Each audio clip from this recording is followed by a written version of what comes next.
Welcome, ladies, to session 2 of our Walking by Faith study.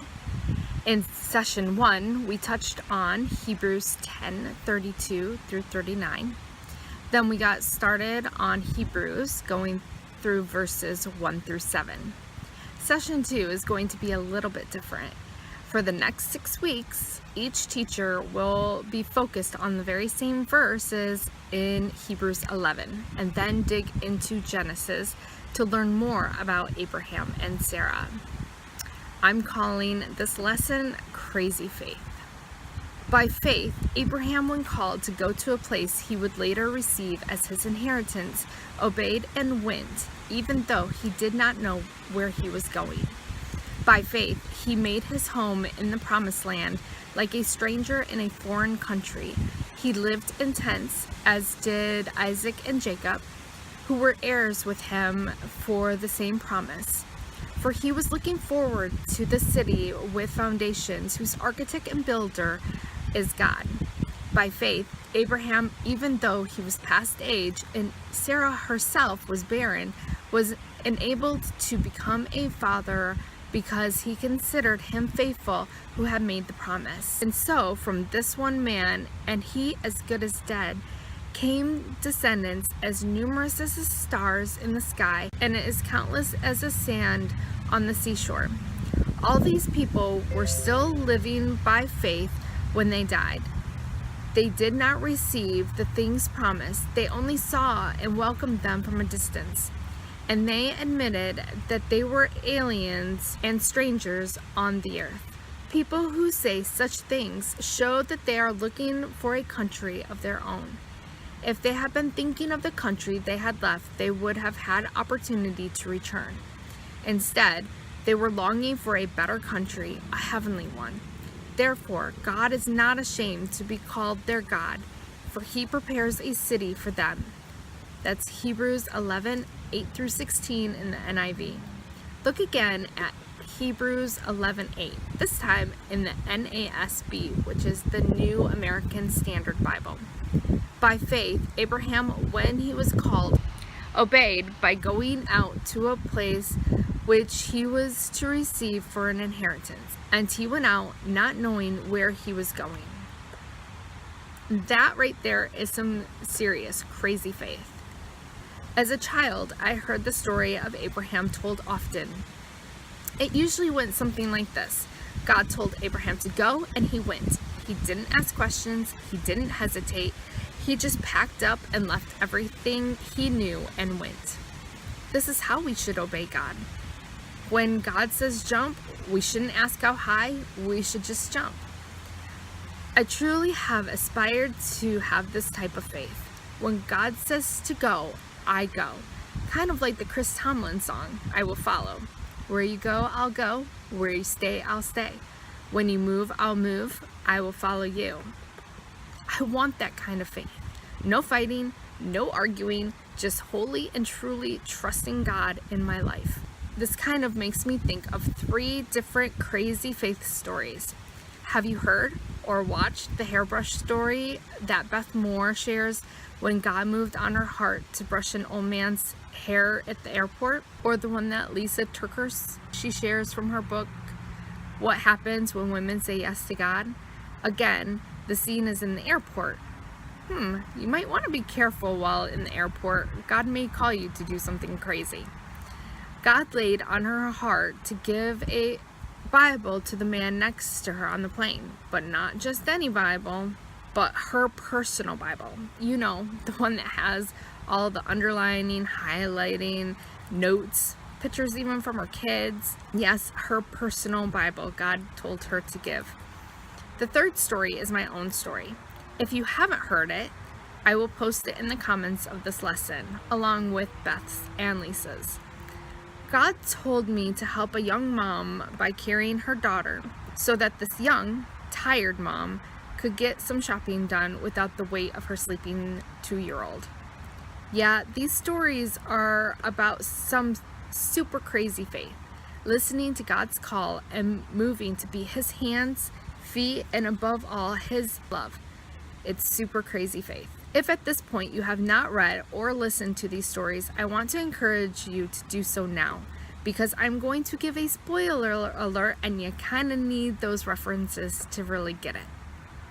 Okay, now that we are all on the same page of knowing those 3 stories well, let's refresh real quick by the account of Abraham from Hebrews 11:8 again. By faith, when he was called, obeyed by going out to a place which he was to receive for an inheritance, and he went out not knowing where he was going. I love this take on Abraham's story. I love that when I think back to Beth and Lisa's stories, I think about the crazy faith that they had, how they stepped out in situations like that. And honestly, I have a tug of war about all of that, because there's part of me that wants to be used like that. I want to obey like that. I want God to call me to do something crazy and I just do it. But then on the other hand, I sit here and hope that God doesn't call me to that. Is anyone else with me on this? With that all said, I think it is important for us to go deeper. So let's go to Genesis 11. I'm going to give you the highlights for verses 27 through 30. Terah is the father of Abram, Nahor, and Haran. Haran is the father of Lot. Haran dies in Ur. Abraham and Nahor get married. Abraham marries Sarai. Sarai was barren. Now, go to Genesis 11:31. In the NASB, Terah took Abram, his son, and Lot, the son of Haran, his grandson, and Sarai, his daughter-in-law, his son Abram's wife. And they went out together from Ur in order to enter the land of Canaan, and they went as far as Haran and settled there. Let's also tag on Genesis 12:1 through 4. Now the Lord said to Abram, "Go forth from your country and from your relatives and from your father's house to the land which I will show you. And I will make you a great nation, and I will bless you and make your name great, and so you shall be a blessing. And I will bless those who bless you, and the one who curses you I will curse. And in you all the families of the earth shall be blessed." So Abram went forth as the Lord had spoken to him. Now Abram was 75 years old when he departed from Haran. Let's jump to Acts 7. I'm not going to get into Stephen's story, though it is an incredible one. For our purpose today, let's start with verse 2, which starts in the middle of a conversation, but there is something that I really want you to see. Acts 7:2 through 4. And he, which is Stephen, said, "Hear me, brethren and fathers. The God of glory appeared to our father Abraham while he was in Mesopotamia, before he lived in Haran, and said to him, 'Leave your country and your relatives and come to the land I will show you.' Then he left the land of the Chaldeans and settled in Haran. From there, after his father died, God had him move to this country in which you are now living." Wait a minute. Did I read that right? God called Abram while he was still in Ur? Oh my gosh. In Wikipedia, it says that Terah's son Abram had an encounter with God, who directed him to take the entire family, leave Ur, and move to the land of Canaan. Terah coordinated the journey intended to go to this new land, but stopped in the city of Haran along the way, where he died at the age of 205. Okay. Now jump to Joshua 24:2. I like the NIV's reading of this verse. It says, "Joshua said to the people, 'This is what the Lord, the God of Israel, says. Long ago your ancestors, including Terah, the father of Abram and Nahor, lived beyond the Euphrates River and worshipped other gods.'" So, by this, we see that Terah worshipped other gods. We are not given enough in Genesis to really understand it all. However, I find this part of Abraham's story really amazing. It is amazing to read in Hebrews of Abraham's obedience and faith. That is what is remembered. That is what the writer of Hebrews is making sure that the Hebrews people remember this as well. Even in a land that worshiped pagan idols, God still found Abraham and called him out of that land. There are so many examples in the Bible of God doing just that. Allow me to speak a deep-rooted truth. It does not matter what you have done. It does not matter what your family has done. It doesn't matter what's been done to you. God will meet you where you are right now, and he will call you out of those chains. Can I also just say, for those of you that are holding on, worrying and fretting over a loved one, this truth is still truth today for every single one. God still meets us where we are, gets into our mess, and helps us out. In Acts it says that God appeared to Abraham. God appeared to Abraham. Please let that sink in. In Jeremiah it says, "You will seek me and find me when you seek me with all of your heart." 29:13. This is an amazing promise. But look at 1 John 4:19. We love because he first loved us. Even John 3:16a says, "For God so loved the world that he gave his one and only Son." God promises that when we seek him, we will find him. I believe this promise with all of my heart, but it doesn't mean that he is just waiting for me to come to him before he reveals himself. It's not like hide and seek, where he is hiding behind some bush and we need to search all over trying to find him. The truth is, he finds us first. He loves us so much that he is always wooing our hearts to him. He is the one who comes to us and says, "You are my chosen one. Come closer, my child. Keep pressing in. I want to share my promises with you." 1 Peter 2:9 in the NIV says, "But you are a chosen people, a royal priesthood, a holy nation, God's special possession, that you may declare the praises of him who called you out of the darkness into his wonderful light." Oh, it just gets me so excited. He's just so amazing. Just as God chose Abraham to come out of the life that he knew in Ur, God has also chosen us to step outside of the things that hold us away from him. He calls us to journey forward in our own faith and to walk towards what he has for us.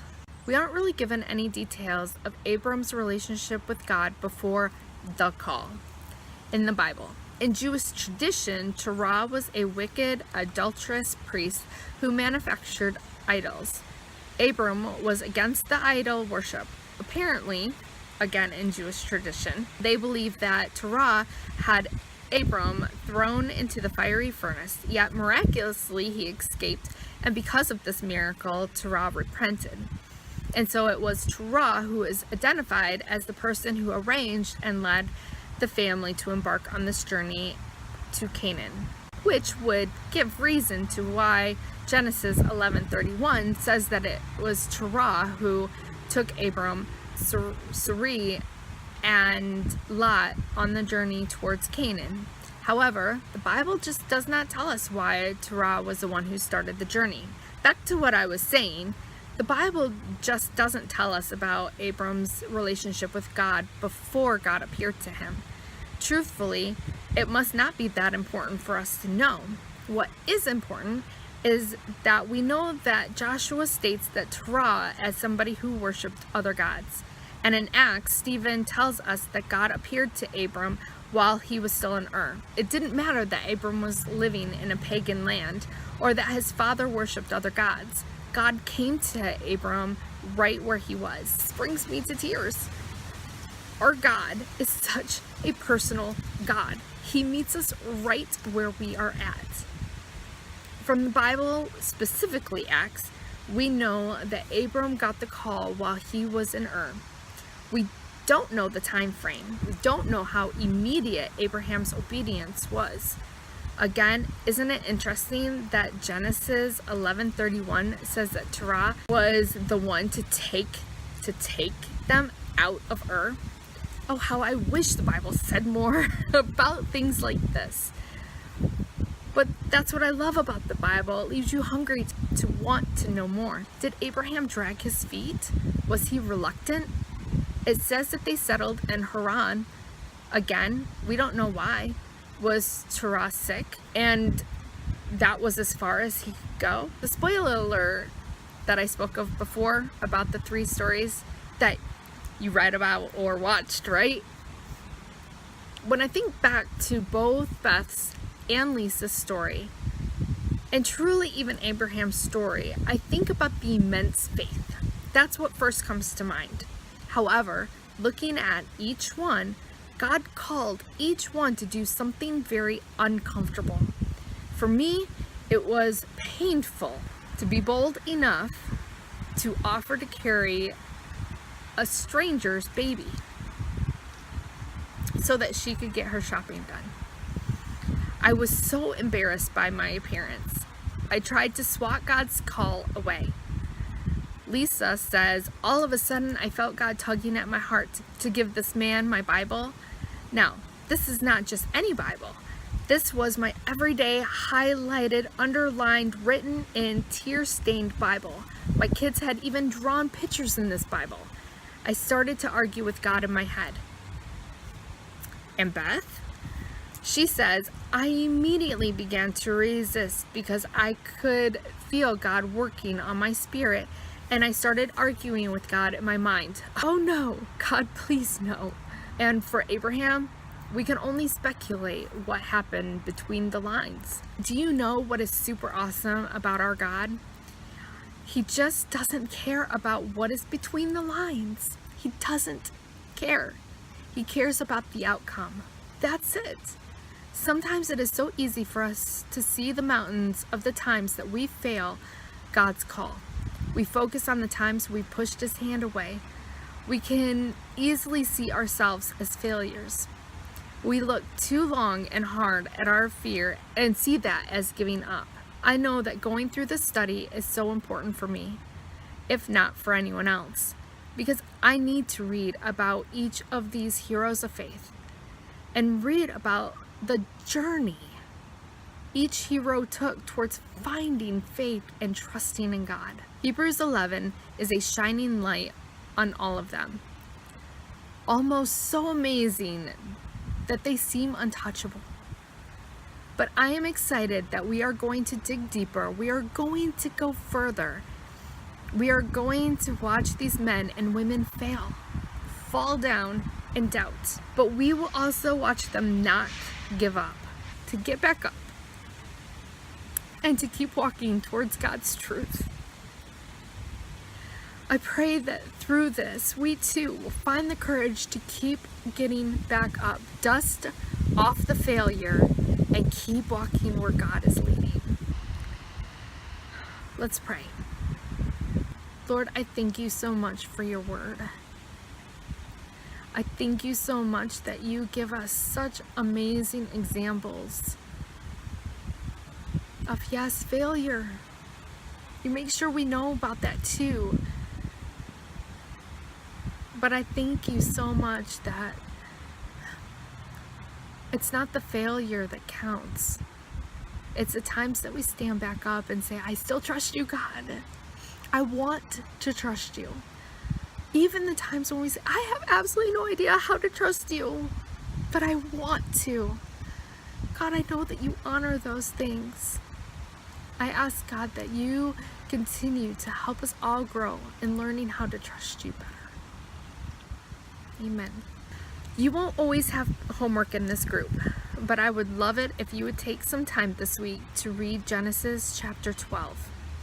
We are just out of time to continue on our journey today.